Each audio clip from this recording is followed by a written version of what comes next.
মানে 12ই মে আমাদের কাছে একটি বাচ্চা মেয়ে আসে, 10ম শ্রেণীতে পাঠরতা।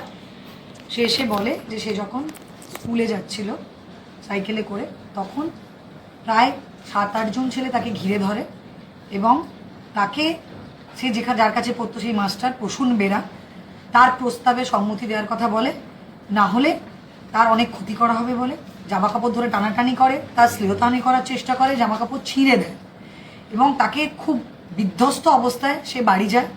তারপরে আমাদের কাছে কমপ্লেন আসে, সেই কমপ্লেনের সূত্র ধরে আমরা ইনভেস্টিগেশন চালাই এবং সেই ইনভেস্টিগেশনে আমাদের অনেক বেগ পেতে হয়। বিকজ এই যে মাস্টার প্রসূন বেরা, সে তখন নিজে ওই মুহূর্তে যেহেতু ছিল না, আমাদের ফোনের স্ট্র্যাঙ্গুলেশন করা হয়, ফোনের মানে কল ডিটেলস নেওয়া হয়, তারপরে কল ডাম্প থেকে বের করা হয়, সমস্ত কিছু দেখে সেই সূত্র ধরে আমরা সুকুমার জানা বলে একজনকে অ্যারেস্ট করি। তারপরে আরও 5 জন অ্যারেস্ট হয়, যার মধ্যে উত্তম কুমার সাঁতরা, সুদীপ্ত বেরা, আশিস ভৌমিক, এরা 3 জন সাবালক এবং আর 2 জন নাবালক, তাই তাদের নাম আমরা ডিসক্লোজ করলাম না। এরা টোটাল 6 জন অ্যারেস্ট হয়েছে।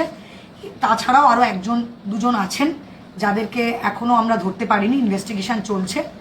আজকে 1:45-র সময় আমরা নারায়ণগঞ্জ থানা এলাকা থেকে ফোন ট্র্যাকিং করে, লোকেশন ট্র্যাকিং করে, আর অনেক জায়গা থেকে এরা রেডে যাতে অ্যাভয়েড করতে পারে, চলে যেতে পারে, পালিয়ে যেতে পারে, বেল নিতে পারে, এসব অনেক কিছু করছিল। সেরকমভাবে আমরা এসওজির থ্রু দিয়ে, আমার পুরো এসওজির টিম, তারা তাদেরকে তাড়া করে, সারা দিন রাত জেগে তারা তাদের পেছনে থাকে এবং আজকে আমরা যখন তারা 1:45 নাগাদ নারায়ণগঞ্জ দিয়ে যাচ্ছিল, রাস্তা থেকে তাদের গাড়ি ট্রেস করে তাদেরকে আমরা অ্যারেস্ট করি।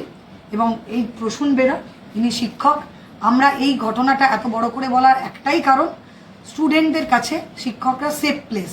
তো এরকম যাতে আর কখনো কেউ এই ঘটনা করতে সাহস না পায়, তার জন্য আমরা দৃষ্টান্তমূলক সাজার জন্য আমরা প্রেয়ার দেব।